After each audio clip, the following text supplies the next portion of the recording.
Is Anthony Watkinson here? No. He's usually, as you know, at the close of every plenary session, our kind of question man and disciplinarian. And I was counting on him for that. But I think the four of us can well handle discussion with the floor. So with all the wonderful ideas we've heard, the provocative thoughts, thank you, Georgia, for that in-depth look at transformative fair use and when it might or might not be. Do we have any comments, questions from the audience? And if so, come to a microphone and tell us who you are, and let's get started. In the back. Hello, I'm Andrea Schulman from the Harvard Business School.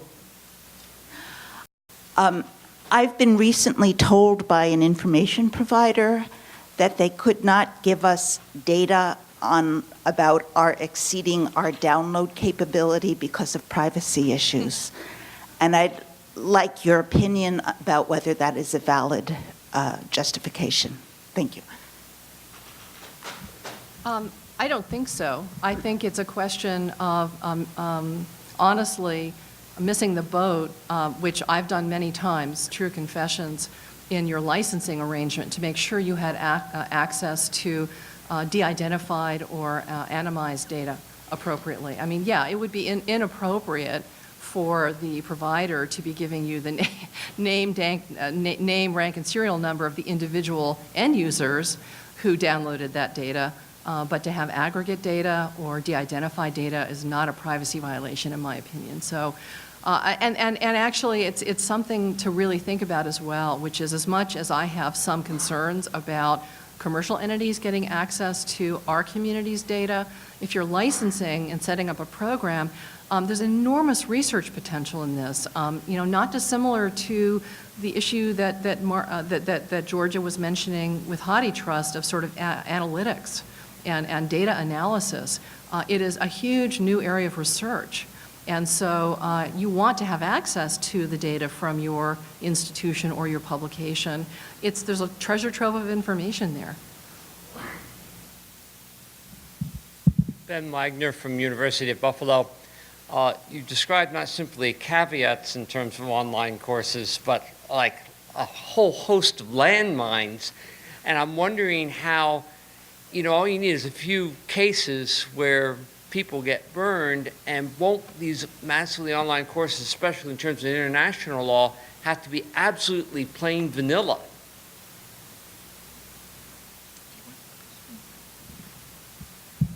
Well, I think because we're focusing on the law here that, you know, we really talked about fair use more than anything else, but my advice to the faculty at the University of Texas in creating courses is to, as much as possible, rely on open access materials, Creative Commons licenses, things where the owners have already indicated that they want to share their works, they want us to use them, and they want us to create new works with them. So that's the direction that we're going. We try not to have to clear rights if at all possible, and we reserve that for a limited number of images and other materials. And then we rely on fair use when we can. So in that sphere, I don't think we're headed for a disaster at all. I think we're headed for a much more open, usable content world than we have today. And MOOCs are actually on the forefront of pushing the viability of that effort. I very much agree with Georgia when it comes to copyright issues in the online space, which I think are evolving progressively and with great passion and interest. I have to validate, though, your statement when it comes to the online space generally. Actually, I just came here from a week in Washington, D.C.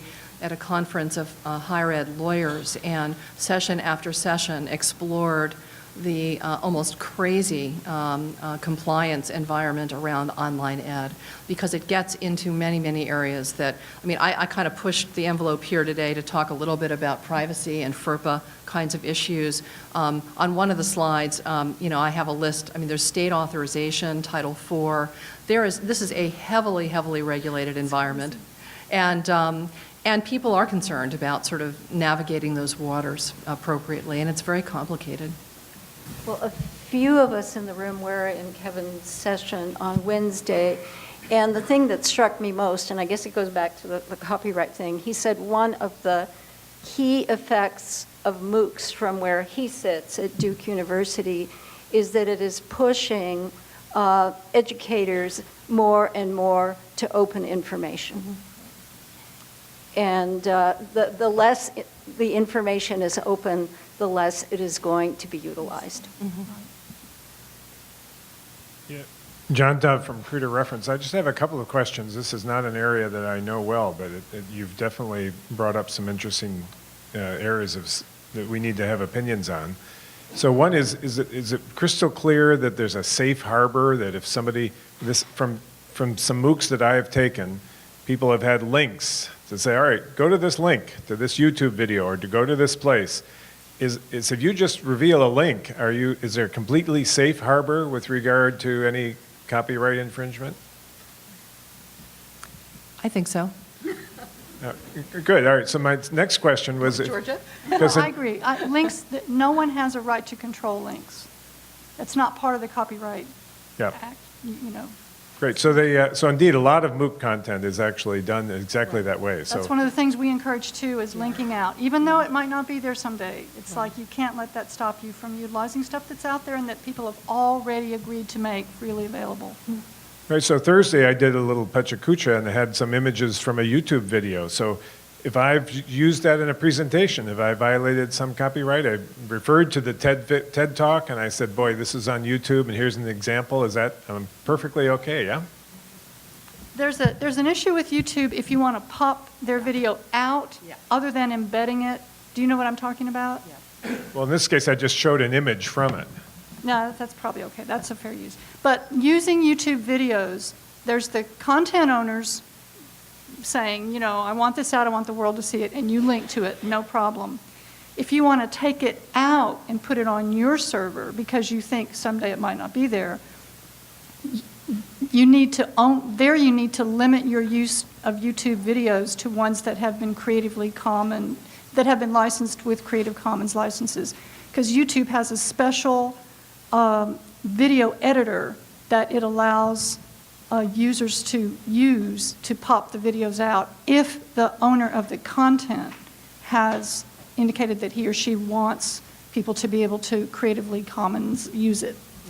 So there's an embeddable player icon on YouTube videos, and so if you see that, that's an indication that the content owner who's uploaded the video has authorized your download of the video. So as with everything else out on the web, this is a mistake that I deal with in my copyright workshops on campus. People think if it's up there on the web, I must have permission to do whatever I want with it. And of course, if it's up there on the web, it means that you have a right to link to it. It's viewable from my browser, my eyeball, to the web. But what I can do with it afterwards is a subject of the rights statement or assertion of the person who put it up there. Just because it's available doesn't mean that I can use it for whatever I might want to use it for. Bob Holly, Wayne State University. I had a student who asked the same question about privacy. So that if in a MOOC or on a library website, you're presenting access to a commercial site that doesn't have privacy, I first of all don't know if it's technically possible either in the library or as a proxy server to connect it with the individual. But if it is this a privacy issue? Should we warn the user that's clicking on Google Scholar that it does not have the same privacy rules as they expect from library materials? Well, I was just going to say, that was real common about a decade ago to provide those statements. But I think today we really expect that people know that. That if you click on Google, you're not in our little protected sphere anymore. What do you think?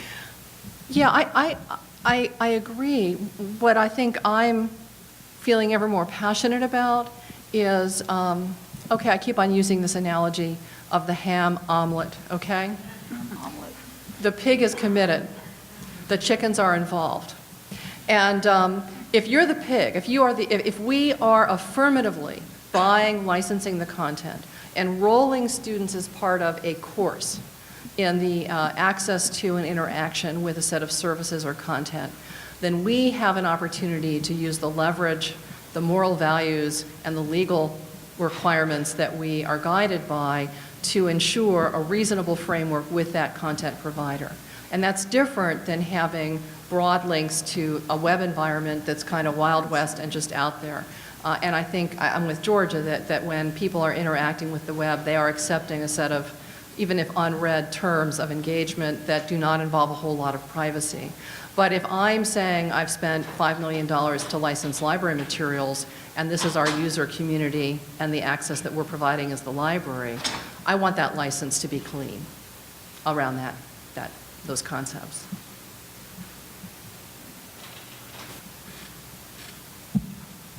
One of the questions that we asked Kevin on Wednesday was, is it possible for libraries in their e-resource licenses to provide language for MOOCs?